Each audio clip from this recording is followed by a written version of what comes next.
So we're going to open up our level and name it something very creative, let's say. The song we're going to pick, we're going to go with an Extruller song just because that's very commonly used. Don't worry about creating lines. All that does is help with sync, and sync doesn't really matter, to be honest. We're going to pick some colors. We're just going to go with just some red, and really not going to be that creative here. We'll just copy the background color and basically move it to every single thing in the entire level. We'll pick a very generic background and a very generic ground, and let's test it.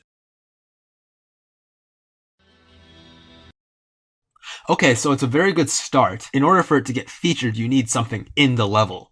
So we're going to add some blocks. The theme I think I'm going for here is red and black, or just really just black and one color. We're not going to get too creative with colors because being creative is hard, and we're not really trying to do something hard. We're just trying to get our levels featured. So we're just going to be copying spikes, copying blocks, really just copying everything just so we can get even just a husk of a level out. As long as it's something, it'll get featured, really. If you play Geometry Dash, you're probably really impatient, so we want to get to the drop of the song as quick as possible. In this case, I'm using an offset timer as well as the fade in trigger to help that. You don't actually have to start the song on a correct beat or really anywhere in specific. As long as it's close to the drop, you can use fade in and it works perfectly.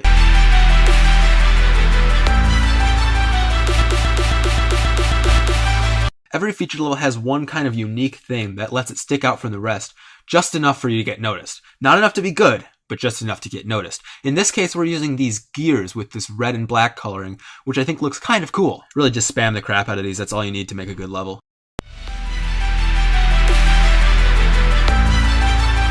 Okay, so after playing through the level, I realized I forgot the custom background, which is the most essential part of any featured level. All you really need to do for this is make some ramps and kind of just have them move in the background. Make them a very low opacity and just have them move. I'm also getting pretty bored of making a cube part, so we're just going to copy and paste.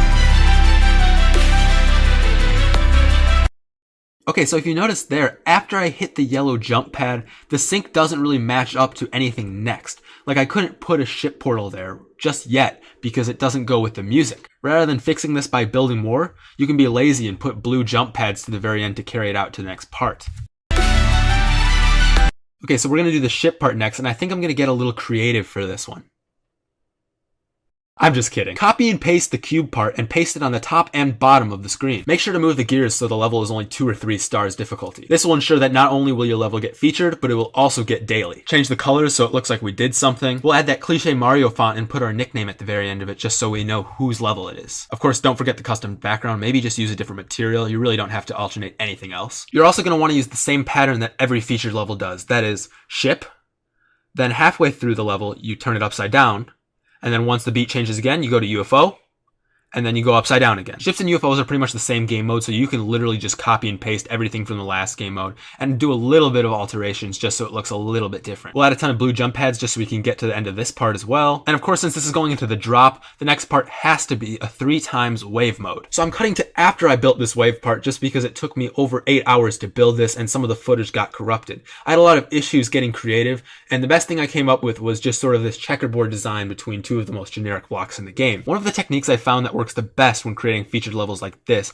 is to use the move trigger obsessively. The more you use it, the more work it looks like you've done. Really, as you can see, all I have here is just a ton of ramps, but if I make them move, it makes it look like I did a lot of work on this level. Okay, so finishing touches here, we're just going to add a ton of random arrows. Really does not have to point to where you're actually going in the level, they just have to point. As long as they're arrows, you'll be doing fine. Now for the coins. The first coin will put 5 seconds into the level, only reachable by a hidden jump orb. You can either make the jump orb completely hidden so that no one has any idea how to get to the coin, or you can put a question mark there so that everybody has an idea of how to get to the coin. Okay, so to unlock the second coin, you'll need to collect 4 keys randomly strewn throughout the ship and UFO part, and only then can you collect the coin. This is going to be a 2 to 3 star level anyways, so the keys don't really need to be that hard to get.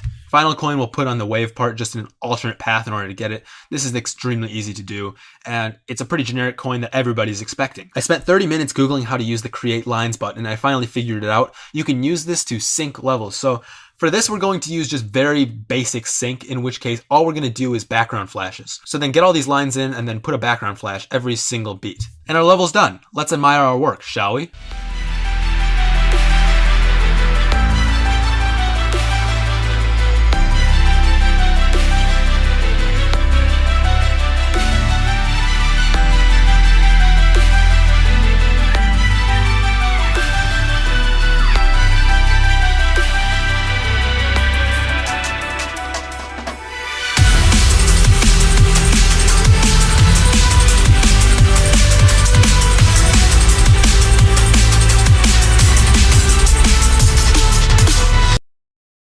It's only short? I can't get my level featured if it's short.